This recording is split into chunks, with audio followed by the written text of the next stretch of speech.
Ladies and gentlemen, RotoGrinders, welcome back to the Week 11 DFS Roundup here on Grinders Live.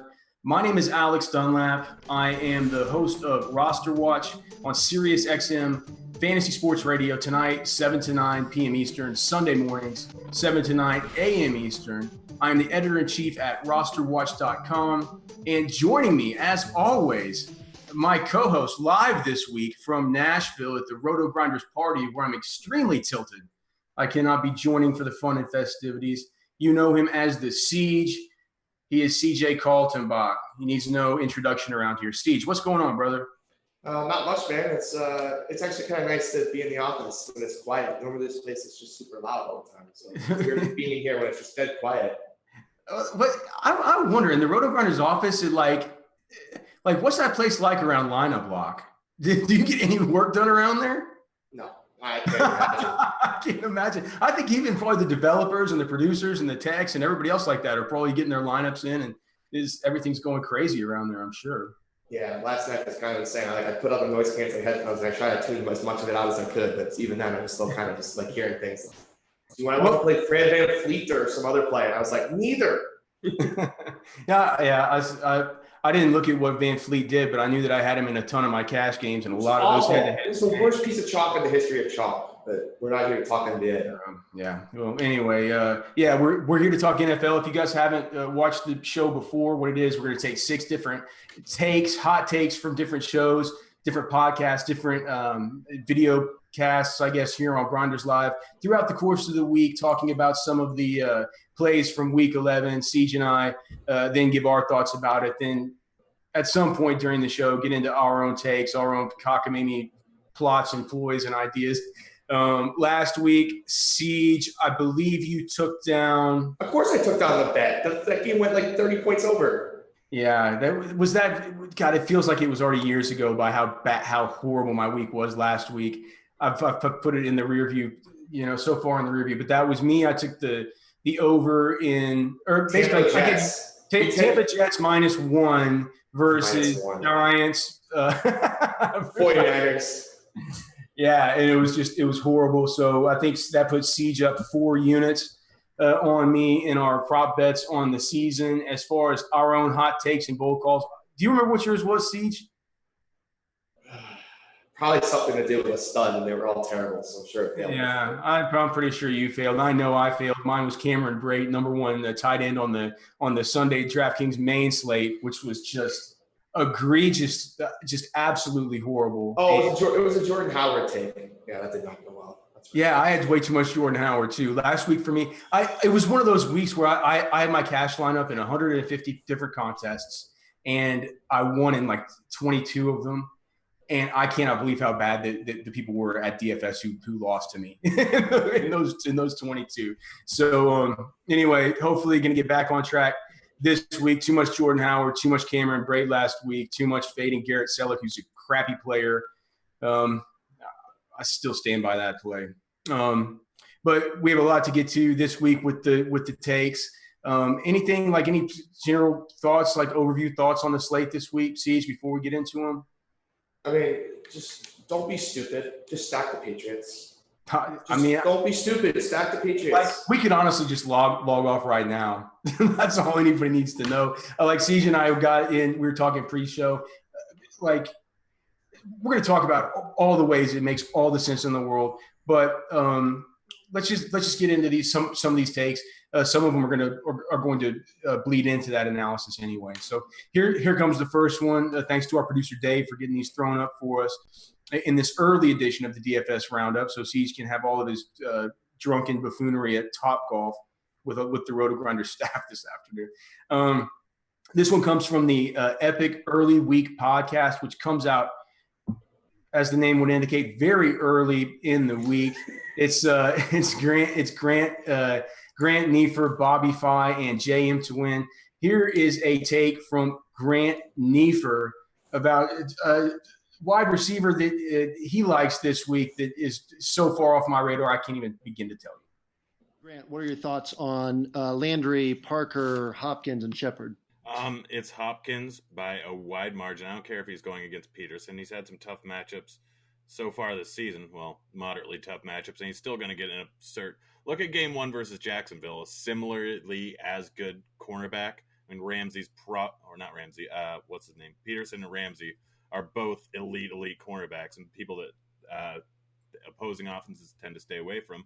Hopkins is going to get 14 targets. It's going to happen. It's just a guarantee pretty much every week. I mean, he's had, 7 of them this year so far of over 12 or more. He's going to get so many targets that he's pretty much a lock for 7 to 8 receptions and over 100 yards on almost a week-in, week-out basis, even with Tom Savage there. I don't care. I'm going to be playing quite a bit of him, and I think he's much better than every other play. And Shepard is the only other guy you should go with. I don't care about Parker or Landry. It's kind of a toss-up half the time. Cutler likes Parker better for some reason. Landry's a guy that tends to get peppered with targets, but you don't see that as much this year. So it's Hopkins by a mile and then Shepard, and you don't go with the other two guys. If you're going to go with someone else in that range, you go Woods or you go Keenan Allen at 6,000 and 5,900. Okay, so that was Grant Neefer from the Absolutely Epic Early Week Pod talking about reasons for playing Houston Texans wide out. DeAndre Hopkins this week, even though he's catching passes from a complete bum, Tom Savage, and he's going up against the GOAT, at least this year, Patrick Peterson, most likely or most definitely in shadow coverage. Siege, your thoughts on DeAndre Hopkins this week? Yeah, so I'm going to give Grant a little, like I'm going to let him off the hook a little bit. So I told him last night that this take was coming, and he's yeah, that was really stupid. Like, he did? Yeah, so I don't want to bash into him too terribly, but that's a pretty absolutely epic, terrible take. I mean, it's a horrible one. A horrible take. You can't play DeAndre Hopkins. He might get 18 targets, but it's like 18 targets versus Patrick Peterson. One of them's probably going back in his own end zone. I just don't think it's worth it here. I just think it's silly. I think you play Bruce Ellington, who we'll talk about here in a bit. But I want to go back to the Tom Savage argument. That Tom Savage is absolutely terrible. He's not absolutely terrible. He's pretty bad, dude. I mean, he's not that bad. Why is it just he's bad? It's the same thing you said about Brock Osweiler the other day. I'm like, he's bad, dude. Time out. No. I never said Brock Osweiler was good. I said Brock Osweiler was terrible. He was facing a terrible defense. Don't you dare ever spin that as I said that Brock Osweiler was anything but bad.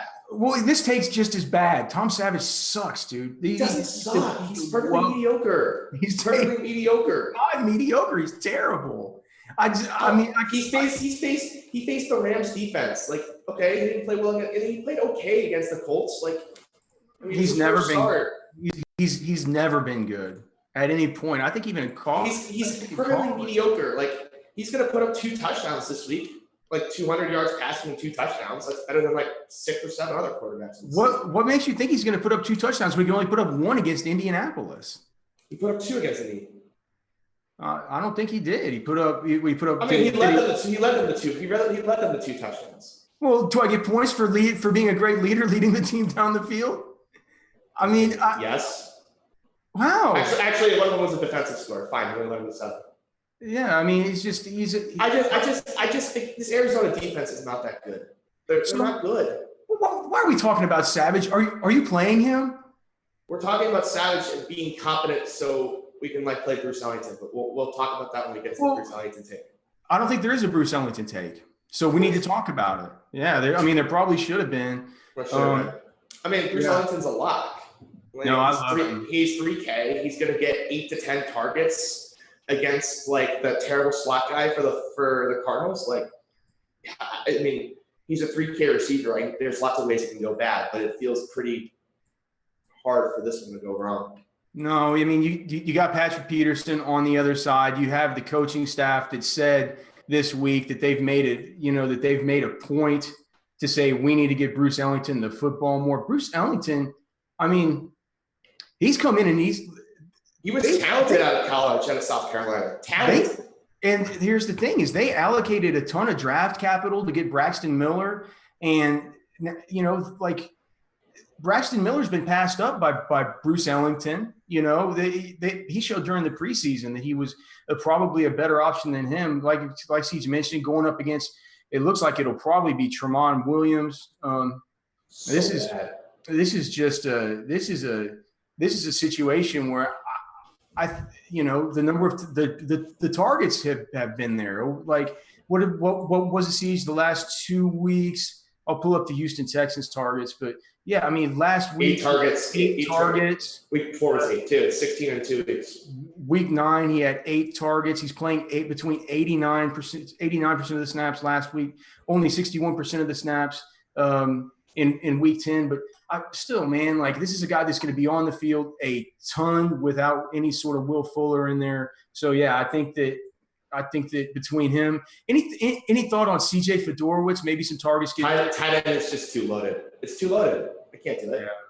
Yeah. I could literally do a draft of just tight ends. We go like 10 deep at tight end. There's so many. It's so many good ones. Like, yeah, in tournaments, if you want to play 2 tight ends, like, I think it's a good way to go. But let's move on to the next clip. All right. So hopefully our producer Dave is back from having to go sneak off. He's back. I saw him walking back into the office. There you go. You have the inside scoop from right inside the corporate offices. All right, let me see what the next one is. All right, so this clip comes from the DFS Pick 6 show. This is Evan Silva, who whenever he talks about plays and players, I always listen, have a ton of respect for this guy. This is a player who he says he won't play in DFS because he just plain sucks. I have a guy this week. I think Melvin Gordon might bounce back, though I don't know what to think about this running back situation. And I'm glad we're on this show because, Evan, this is a you question right here, buddy. What is going to happen with this Chargers running back situation? I mean, I have biases sometimes, and I try to talk about my biases and admit my biases and embrace them as opposed to trying to cover them up, and let them bleed into, the things that I think. My biggest bias is against players that are bad. Okay. And, of course, against teams that are bad, but my biggest bias is definitely against players that are bad. And so I will never play Melvin Gordon. I mean, I just decided I will never play him, and that's going to cost me money sometimes, and, I'm going to be okay with that. I'm going to move forward because he stinks. And Austin Eckler is pretty good. And that's why you saw last week, in crunch time, they're giving touches to Austin Eckler. Now, Austin Eckler blew it because he lost a fumble that essentially cost him the game or contributed to them losing the game. Yeah, both teams tried the game. But Austin Eckler, 4 weeks in a row, snap rate up, 15 touches last week, playing in crunch time. So, I just, you can play Melvin Gordon, go ahead. But I'm not going to play him. Okay, so that was Evan Silva from the DFS Pick 6 show here on Grinders Live. He hosts that, or I guess Eric Crane hosts that show with Evan Silva and Lord Reeves, Rich Rebar from Roto World. And that was Evan Silva just basically saying he's not going to play Melvin Gordon this week, despite the fact that he is in the absolute nut matchup versus at home versus Buffalo in a game script that should be one that, I think that there's going to be a ton of ownership on the Los Angeles Chargers defense as Nate Peterman travels inexplicably to take the job from Tyrod Taylor for his first start. A lot of there's a correlation play there. Plus, our analytics at rosterwatch.com have this as the number one individual matchup for opposing runners on the entire week. Still, Evan Silva says that Melvin Gordon's not a good player and that he does not play bad players in DFS. Siege, your thoughts on that general line of thinking about not playing bad players in DFS, and also your thoughts on Melvin Gordon specifically? I sat here and recommended Kevin Hogan, so I can't pretend. I can't sit here and say that I don't play bad players in DFS. And Brock Osweiler. I just said 1 out of 150. Get over it.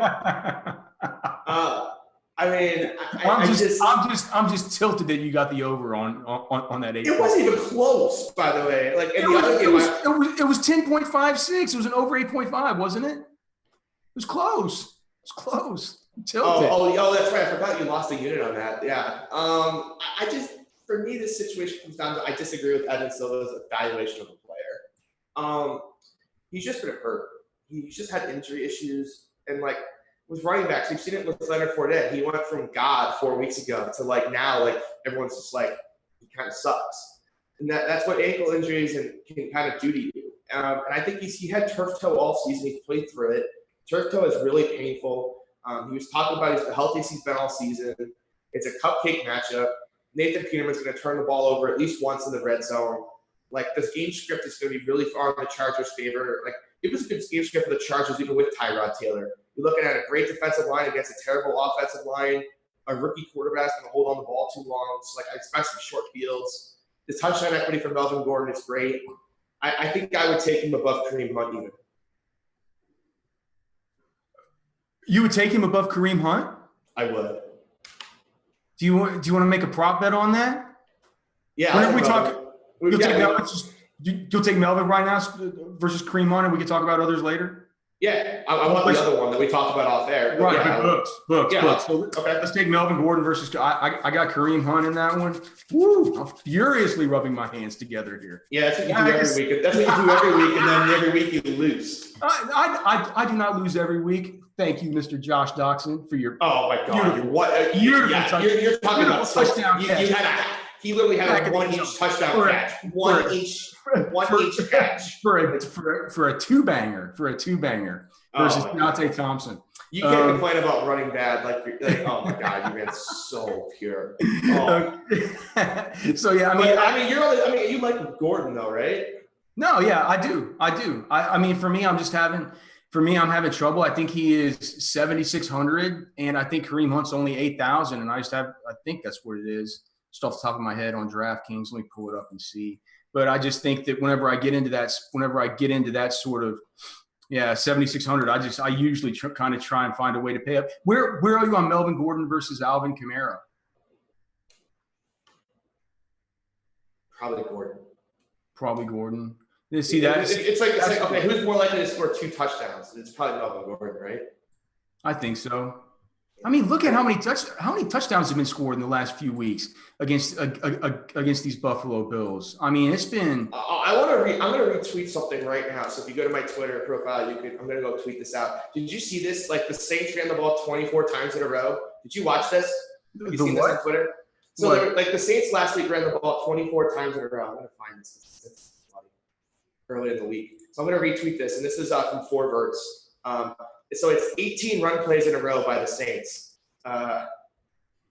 Dude, so you just watch how much this offensive line just dominates. They're fantastic. It's just and you just look at how bad the Bills' defensive line was, and you're just like, Melvin Gordon's just gonna run. What are the Bills doing? Trading off so many good pieces and starting bad quarterbacks. It's like I just don't understand. I don't understand why they're starting Peterman. That makes no sense. I'm just looking going back to week 8. So in the last 3 weeks, the Bills have given up. They gave up a touchdown to Jameis Olawale. They gave up 2 touchdowns to Matt Forte. They gave up 3 to Mark Ingram, 1 to Alvin Kamara, and then 1 to the backup Trey Edmonds. That's 5, 6, 7, 8 touchdowns in the last 3 weeks. I mean, yikes! That's a team where, and I don't think that defensive line I don't think they're going to travel well at all. So very, very interested to see how that stuff turns out. I don't know. The more I talk about it, the more I think that Melvin Ingram might find his way into at least some of my tournament lineups. Is he a guy you're getting into any of your lineups, Siege? I haven't looked at what his ownership percentage is projected to be right now. Who are you talking about? Sorry, you cut out there. Oh, I'm sorry. Melvin Gordon. Is he a guy who's going to be in any of your tournament lineups? Oh yeah, for sure. Have you seen recently? I can't say I'm playing over Kareem Hunt and then have none. Do you think that have you looked at the ownership projections recently on him? I haven't looked, so I was wondering, is he going to be popular? I can pull up. I have it right here. I can pull it up. Okay. It's always nice. It's inside Roundup HQ, so it's a really easy way to look for it. Let's see, Melvin Gordon. Yeah, he's decently chalky. He's the same ownership level of Kamara. He has got him projected the same. Although I think he's got Chris Thompson too low. Is that like top 5 most owned? Running back? Yeah, he's like the top 3. He's kind of tied for second with like Ingram. Tied for second. He's going to be chalk. Whew. Yeah, I think that's still too low for him. I still think that's too low for him. You mentioned Chris Thompson. Do you know what? We can talk about Chris Thompson later. That's off the subject for now. But I definitely want to hear your thoughts on him in that game. It's something I've been going back and forth about as well. But let's get to our next clip here. This one comes from the Yahoo DFS show, and this one comes from Dean 780 or Dean 70904, and this is a redemption take on a receiver that is coming off suspension, who again has another crappy quarterback. As far as the guy I want to pay up for, Mike Evans, $28. The Dolphins, another team that's just a stone disaster. They're awful. Short week of preparation for Miami, once again playing on the Monday night game. DVOA, Miami is 31st in the league. That's one just ahead of the worst team versus the pass. And if you want to get more specific or all technical, they are 26 DVOA against the wide receiver 1. I'm buying into redemption week for Mike Evans after getting suspended. And, against this Miami secondary, I think he smashes. $28. Dalton, you with me or what? Okay, so that one comes from the Yahoo DFS show here on RotoGrinders, Grinders Live. I believe it comes out on Wednesdays or Thursdays. And that was Dean saying that this week is Mike Evans' redemption week, coming off of suspension. He has a little pee-pee-armed Ryan Fitzpee throwing him the football. You're just bitter about last week. Hey, what am I bitter about? Ryan Fitzpatrick is terrible at throwing the football when he doesn't have like a number 1 wide receiver. Like he didn't have his best player, and he's got it back this week. Like Mike Evans is going to crush. Did you not watch what Devin Funches and Cam Newton? They made Cam Newton look like a precision passer. For goodness sake. A lot of people have been making Cam Newton look like that recently. Huh? Oh, stop it! He's not a precision passer. Come on. I'm not saying. Oh, I think the Cam can't hit the broadside of a barn. I'm saying that he's had a couple of matchups like this recently. But yeah, I mean, so all right. What's your take on Mike Evans this week? I'd certainly love to hear that you're on him, because in my highest stakes league, I'll be counting on him this week, hopefully in season long, en route to locking up a bye. Yeah, I love Evans this week. Like just love. Like it's just tough. Like it's gonna come down to like Gronk, Gordon, Hunt, and Mike Evans for a roster spot. It's kind of where it's looking like, and it's going to be like it's a really tough decision between all those 4 guys because they're all very talented, and you don't really want to fade any of them. But there's just certain Patriots you can't fade, so it's like, okay, well, I only hit 9 roster spots, so I got to figure out, kind of how to make it work. Xavier Howard has not turned out anything like they were hoping in Miami. I would, the intelligence that we had from the Miami Dolphins training camp was that they had the highest of hopes for this guy. It's turned out that he's been very, very bad. He's gotten beat a lot. I don't know if it's something where it looks like he's limited. He looks limited. Like he doesn't look 100% person. I want to think it's something else, because that's a lot of evaluations going really bad if it turns out that he's just not good.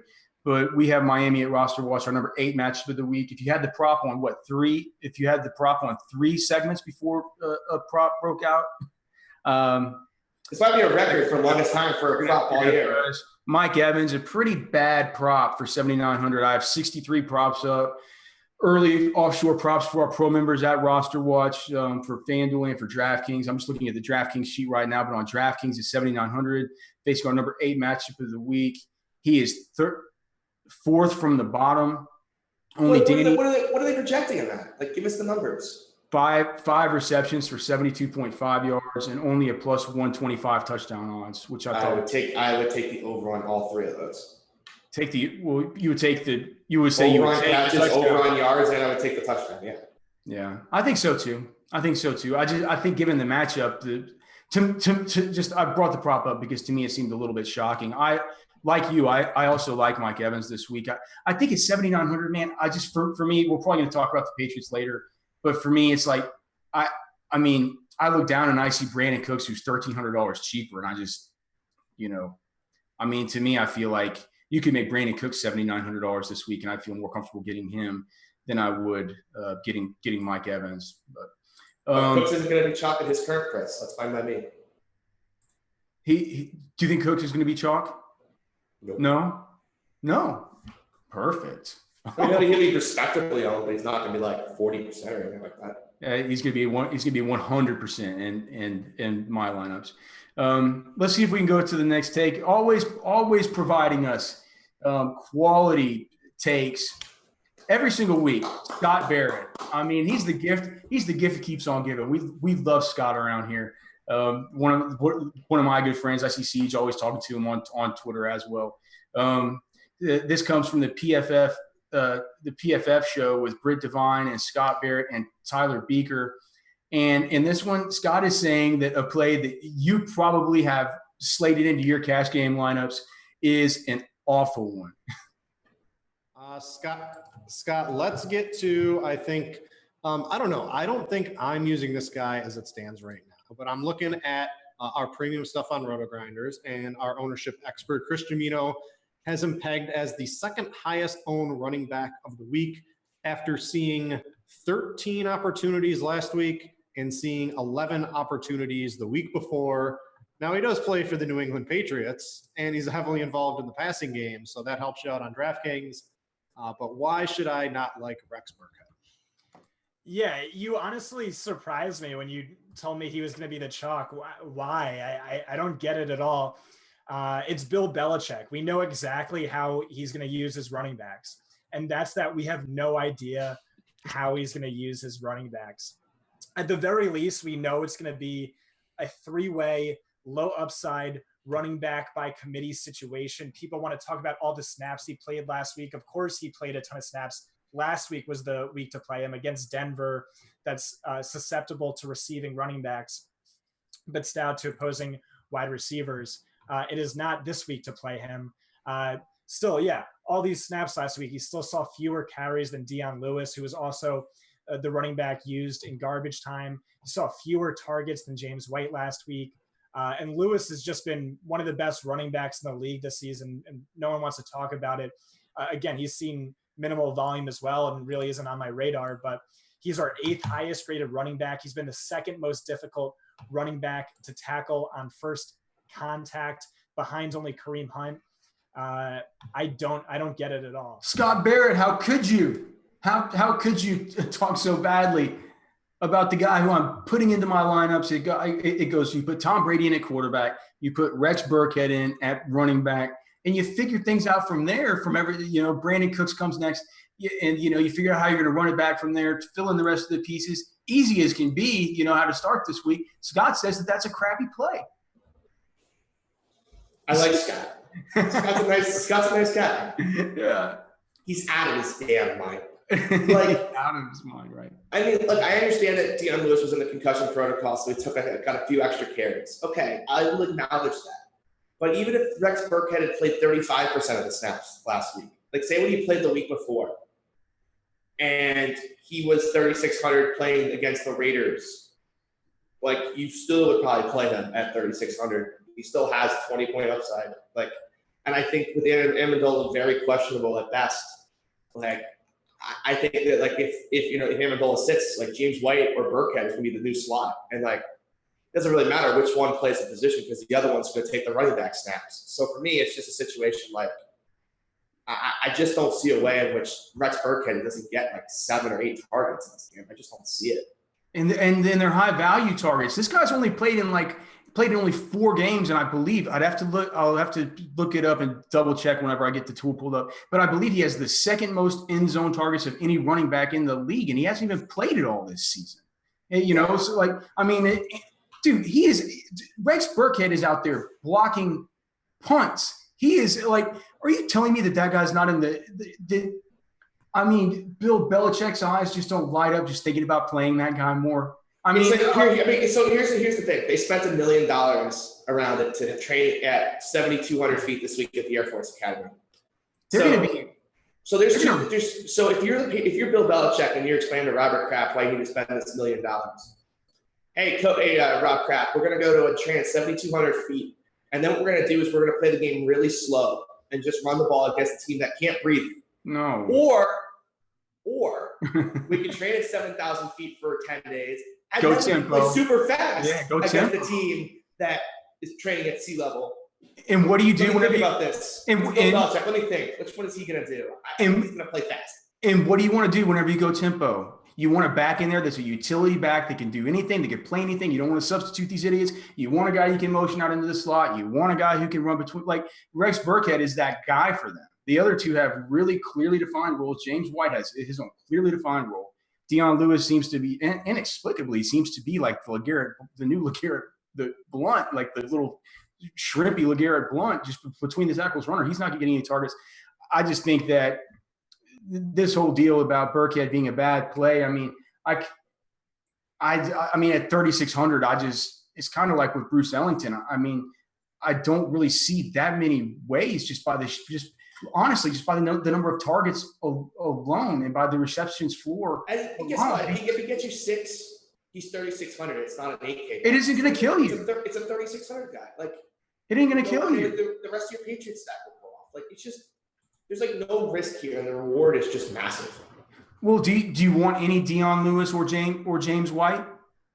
Well, you're going to be making like 300 lineups or something, maybe more. So you're going to probably have at least some of those guys sprinkled in every I'm probably not playing that many this week with the King of the Beach round 1. And I don't see myself playing any Dion personally. Huh. Okay. So really, no James White, or like even with the struggles they've had defending receiving running backs out of the backfield, the Raiders, you're just going to put your eggs in the Burkhead basket, and because he's the better player and because he's cheaper. I mean, it makes total sense. It makes total sense. I just figured that with how much you love this game, you would just be trying to stack it in every way possible, looking for every permutation. Dion Lewis has had 0 targets. I think Tom Brady's going off. Like, I just don't. If Dion Lewis runs for 3 touchdowns, it's gonna be a bad week for me anyways. So I don't really want to hedge it. I just kind of want to just be all in on the passing attack and just go from there. Cool. I just don't see a way. If they rush for 3 touchdowns, Burkhead probably has one. So it's just I'm just not. I just don't see the need for Dion Lewis. I understand it. If you want to get cute, you're playing a ton of teams, but realistically, that's not the approach I'm looking for this week. So I just don't see myself doing that.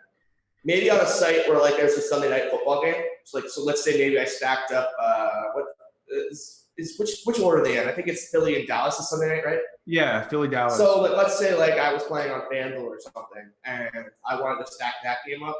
Okay, maybe I use Dion Lewis as a cheap running back. You hope he gets 2 touchdowns. The wide receivers all get 1 type thing. I can see that, but just the best 2 games on the slate are not on the main slate. So it's the Patriots game. Second best game, third best game, you remove them. And it's okay, now it's Kansas City Giants and massive wins is the second best game on the slate. Is that massive win? I know there's massive win in Cleveland, supposedly. Massive win in New York. And it's this total's been going up since the moment it opened. Literally from the moment this thing is opened, it has just gone on a steady climb. It opened at 50. It's now at 55. There's a little buyback now from the guys that got 50, I'm sure, to get it to 54.5, but it's just going to keep rising. It's going to close at 56. I've been saying this all week. This total will close at 56. Every trend on every trend on the planet too supports the Patriots. Let's see if I can pull this up real quick too. This is one of my favorite stats, and I know we've been going on to this one for a while, but whatever. Well, no. Well, I mean, here's the thing. All right, so let's just talk about it more. If you're going to be stacking them, how do you rank these options to bring it back between? It's Cooper. I hate Cooper. I hate him so much, but every bone in my body was telling me that the Patriots were going to take away Crabtree because they think Cooper is just a boom bust big play guy. And everything I'm hearing makes me agree that Belichick thinks the same way. So I think he's going to take away Crabtree, and I think you're going to see it in Mark Cooper on one-on-one coverage versus Gilmore. If you're bringing it back, I think that's the GPP play. I think the safer play is to bring it back with Jared Cook. I think he's in a really good spot. You're finally on the Jared Cook train? I've been on the Jared Cook train for a couple weeks now. Perfect. Hey, welcome aboard, man. It's been a very profitable little train. Yeah, for sure, dude. Let me see if I pull up the stats. There's a really good trend here. I sent it to Crane. I'm going to pull it up and stack real quick here. Come on. Why did I send some messages? So here it is. It's favorites of 4+ on neutral sites. This is what their history has been. They're 10-0, winning by an average of 25 points per game. Oh, God. Actually, excuse me. That was before the Minnesota game. It's now 11-0, winning at an average of like 26. Yikes. And then you think altitude, you think like all the factors, and you're just like, Patriots are going to put up 40 in this spot. But I think that the Raiders are going to do damage too. You're not going to have any Crabtree. It's going to be Cooper. Yeah. It seems I'll have some Crabtree. It seems like opposing staffs usually kind of give Cooper the star treatment though, for some reason. You don't think Belichick? Belichick's smarter than that. Yeah, well, Belichick is smarter than most for sure. All right, well, I'm sure we'll probably talk a little bit more about that game after we get through these clips. We still have 2 more to get to. Here's another one with Evan Silva that we'll put up next. This one comes from the Swolecast, and this is Evan Silva talking about going back to a running back that disappointed a lot of people, yours truly included, last week. I wanted to mention 2 plays to you guys, and they're mostly FanDuel-oriented plays. But I wanted to get your guys' opinions on them. So Jordan Howard was, I think, maybe the highest owned running back in daily fantasy last week. If not, he might have been second. He disappointed. Yes, he was a big bust. And now he is going to be, after burning the field, everyone's going to be off him. People respect the Lions defense, despite the fact that they got shredded by Isaiah Crowell and Duke Johnson last week. We know what the Bears' game plan is going to be. And I think that he is intriguing as like a fade the recency bias. And then Adrian Peterson against the Texans. What do you guys think? Okay, so that was Evan Silva again on one of the 14 different podcasts and/or shows he's on seemingly every week. That take was about Jordan Howard, and probably not a very popular take. After Jordan Howard kind of crapped the bed for a lot of daily owners last week by failing to get into the end zone and just not having a very efficient day in general. I will say that if not for John Fox's idiotic review of that Benny Cunningham touchdown where they said he was out at the 1 inch line or whatever, Jordan Howard would have come in and just rammed that thing in for the touchdown, and the narrative around Jordan Howard would be a lot different this week. As it was, John Fox goes and reviews that thing. The officials give it the Austin Seferian-Jenkins, Todd Gurley treatment, where they say that he's fumbling it into the pylon, touchback. So really, really idiotic move there by John Fox, head coach of the Chicago Bears. Might have cost Jordan Howard last week at least probably 6 extra points. Siege, where are you on going back to Jordan Howard and kind of gaining some leverage on the recency bias that everybody's going to have about using him? On FanDuel, I can see it, where PPR doesn't matter, but the guy just gets no receptions. And for me, it's like Rex is on the board, and Rex is awesome. So that's like one running back slot, and it's just like, do I really want to go with Howard for my second running back slot over Gordon or Gurley or Hunt? I just don't see it. So for me, it's kind of a situation where I'm just not going to play him. Yeah, Jordan Howard with one of the better rushing props of the day, but like Siege says, the receptions prop is either 0.5 or 1, depending on where you look, and the receiving yards prop only 7.5. But definitely a rushing yards prop 86.5, pretty good, and plus 100. So even money to score. I don't think it's the worst play. I'm not interested in it again, and maybe that's just my own recency bias. That could be playing against me, but I just like Siege. There are just other running back options that I see as far, far, far more appetizing this week. Let's get to the next clip. I don't any more to say about Jordan Howard, Siege? Okay. No. Okay. This one comes from the Expert Square Table. This is from that's the show with JM to Win and Adam Levitan. I'm gonna be interested to see what Siege says about this take. Turn down your microphones. Turn down the volume on your computer. I'm going to get loud. I'm warning you all now. Just turn it down. I'll be interested to see why, because I could see a possible another prop bet brewing here. This is a take on a quarterback that I think Siege is going to be very, very much against. It comes from JM to Win. I think it's a great week to go to Ryan Fitzpatrick. in that same price range, we have Blake Bortles and Blaine Gabbert. So I like Gabbert a little bit more. Hopefully Hefe is watching in solidarity with that call. We won't spend 5 minutes on Gabbert like we have in the past, but the Texans are still really good against the run, even though they've struggled against the pass. And Gabbert can pick up 30, 40 yards on the ground. He has good weapons to throw to. I just think that this is a good spot to go to Gabbert. Okay, so here we go. C says, turn down your speakers. I will hand it over to you, brother. This is hilarious to me. We want to play Blaine Gabbert. Mind you, this guy could not be out Drew skating for a backup job on the road in a loud building with no offensive line, Adrian Peterson and Larry Fitzgerald as his only weapons. And people want to play this guy. What? He sucks at football. He's always sucked at football. What am I missing here? The Lions moved 5 points towards Houston, and everyone's just like, Blaine Gabbert, Blaine Gabbert. Blaine Gabbert sucks. He's going to throw 2 pick sixes, and the Houston feed is going to be 1%, and I'm going to be doing a victory lap around wherever the party's at, and everyone's going to be like, you know, Blaine Gabbert was on the road, and the defense against him was 1%. And I'm going to be like, no, Sherlock.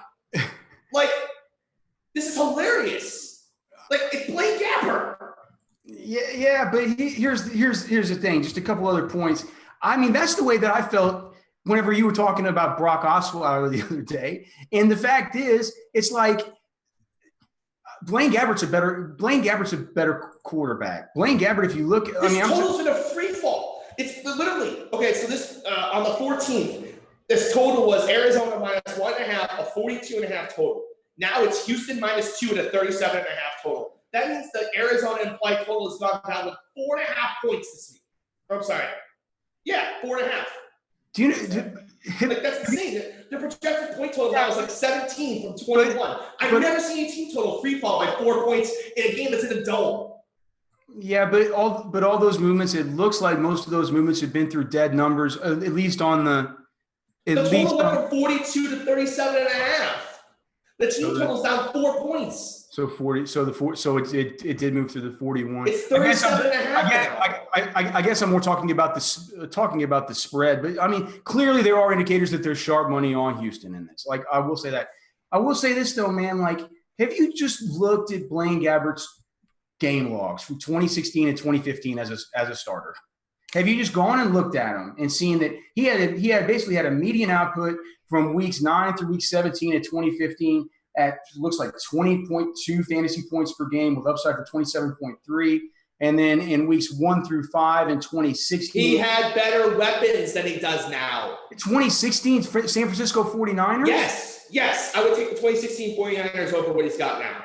Well, Larry Fitzgerald this week is going to be facing Kareem Jackson in this lot, who's allowed the third. Double team him. They're just going to double team Fitz. Let me stop it. Like, Fitz, they're going to put bracket coverage on Fitz. I think that Blaine Gabbert at 4,900 or something, whatever he is like that. I think in cash games you can get away with it. Cash games?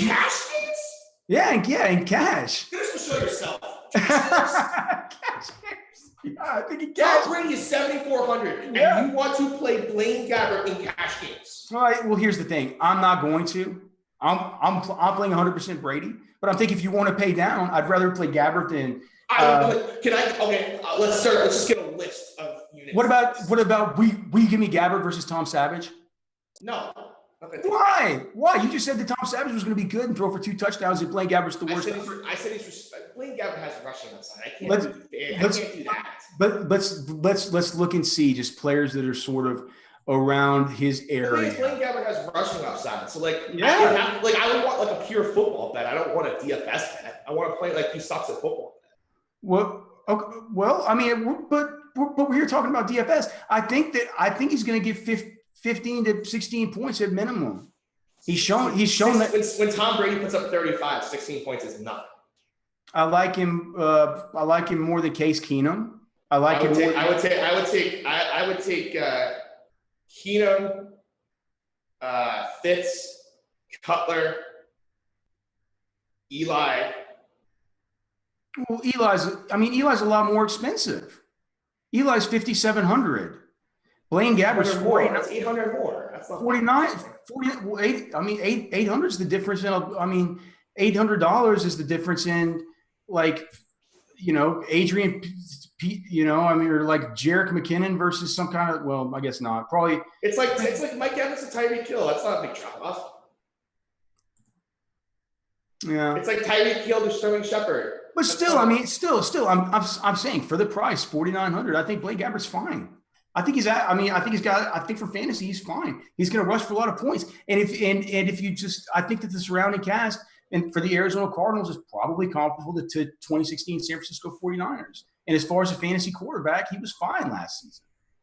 Do you want to make a prop bet on Blaine Gabbert versus Case Keenum or Ryan Fitzpatrick? I can't do DK points. Like I'm gonna he's got rushing upside. I can't just hand away. Okay. The guy could just be awful. Like he could go 8 for 35 and get 50 yards rushing and a touchdown and I lose. Like that's just I'm not gonna let myself get backdoored like that. Okay. All right. He's so I guess football. He might find his way to 15 DK points, but it's just I'm not gonna let a guy who just happen to get 2 1-yard touchdown runs just screw me. I'm not dealing with that stuff. I certainly agree that he's not a quarterback that you're ever looking forward to see being your franchise quarterback if you're a fan of an NFL team. But I do think that I think he can get you 15 or 16 points this week, and if you can build around him, if there's certain players that you need to get to in cash, I do agree with Seige. Probably pretty. The reason I said you could play him in cash is because generally in cash I am looking to pay down at quarterback. I'm a cash game player. I'm not much of a tournament player. With that being said, this week,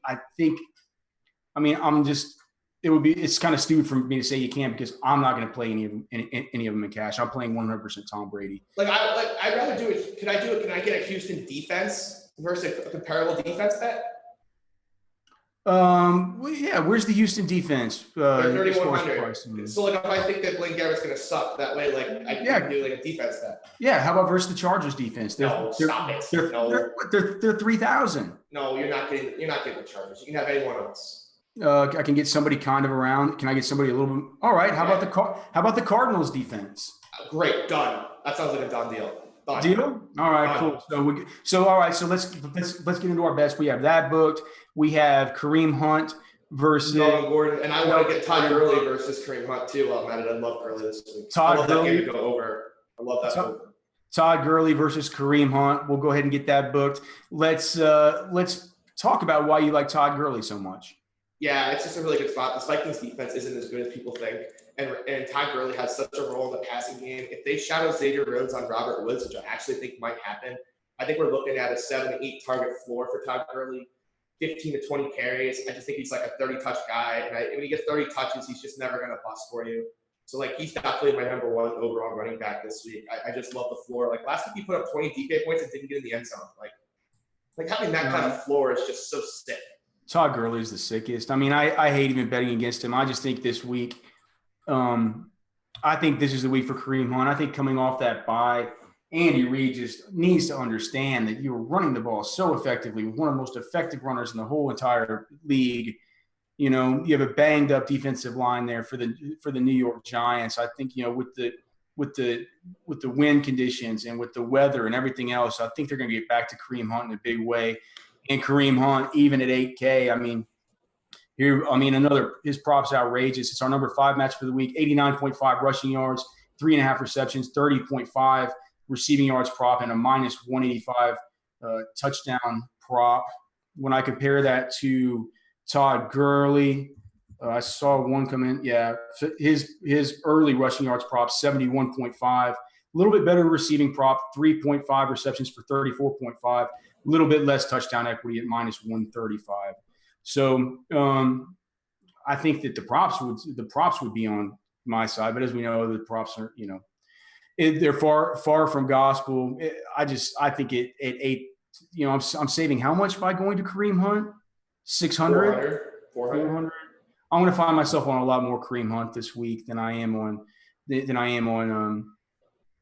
than I am on Gurley. But, one thing that does though is it kind of takes me a little bit off Travis Kelce, who I really want to play this week. Where are you on Kelce? He can't fail, but it's Travis Kelce, so there's always the caveat that it's Travis Kelce, and Travis Kelce can dud in good spots, but the Giants are giving a tight end, a touchdown to a tight end every single week of the season. Every single one.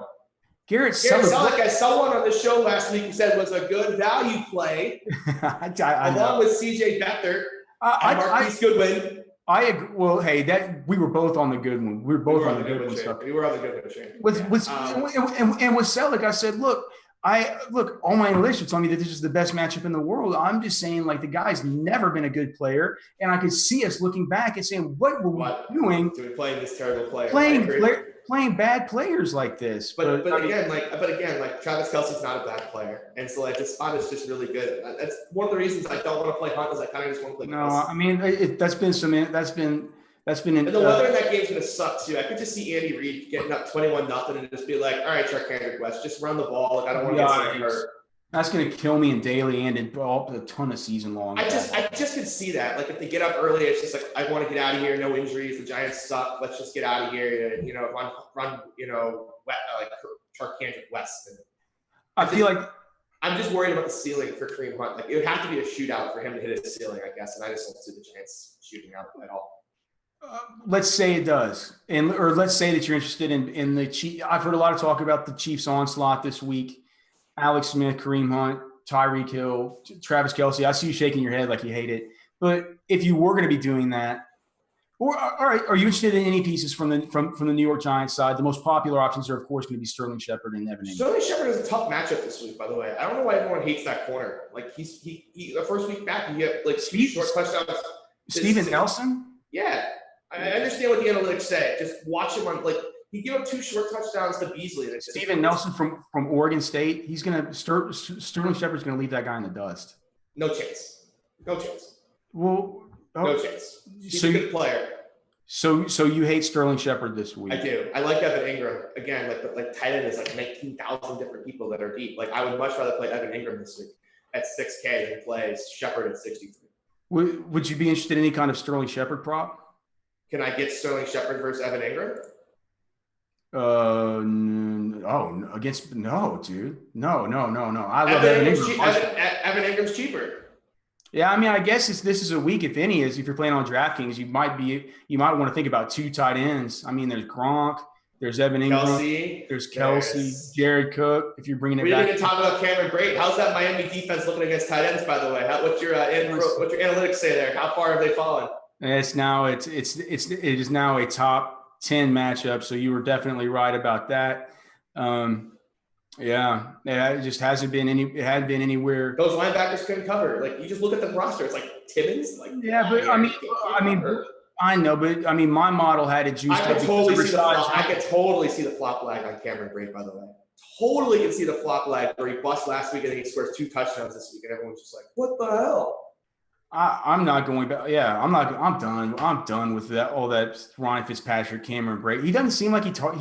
He doesn't target the tight end. That is one of the negatives. But I could just even when he's open, I could just see 7 for 100 and 2 touchdowns, and everyone just goes, "Where was this last week?" Before we get, so we have 3 props already booked, so we won't need to do that. But before we get into, we only have a few minutes before we get into our bold calls. Oh, I do want to talk about one more. Actually, I'll save the bold calls. Okay, I just want to ask you about these 2 guys that are at the very top of the prop sheet over at rosterwatch.com, who I hate this one, but he's at the very top. Kendall Wright versus Detroit. Is he playing the slot? I need to figure out who's playing the slot there. Is it still Kendall Wright? Yeah. Oh, yeah.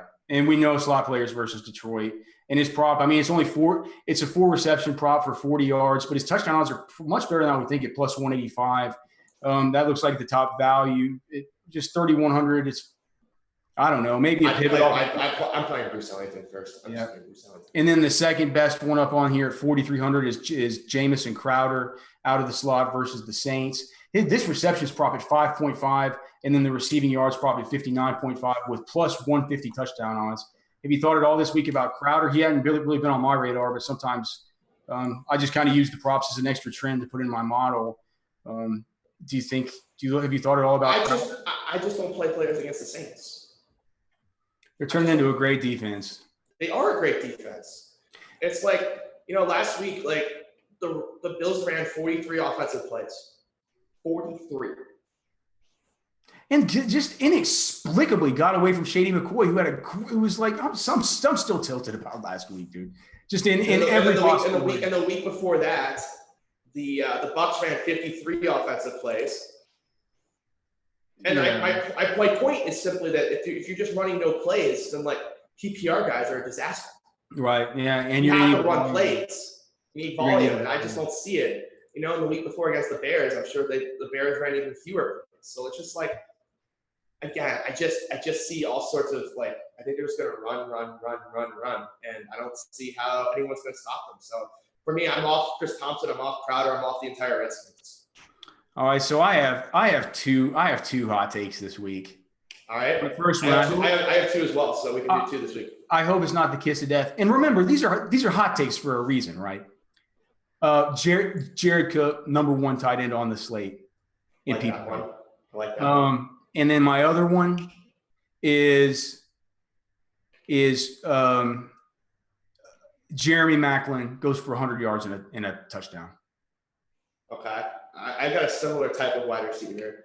Randall Cobb goes for 20 Randall DK Cobb. points. Randall Cobb goes for 20. At 3,900. He goes for 20 DK points this week. 5x.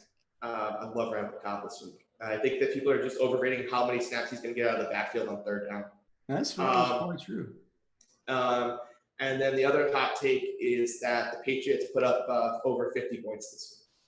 Well, I love that too. I think, boy, do I hope it happens. Coming with a ton of exposure. I'm looking here at my prop sheet to another guy that's got a really great prop. We never got to come back around to him. We said we would. Just real quickly, last thing. What about Chris Thompson?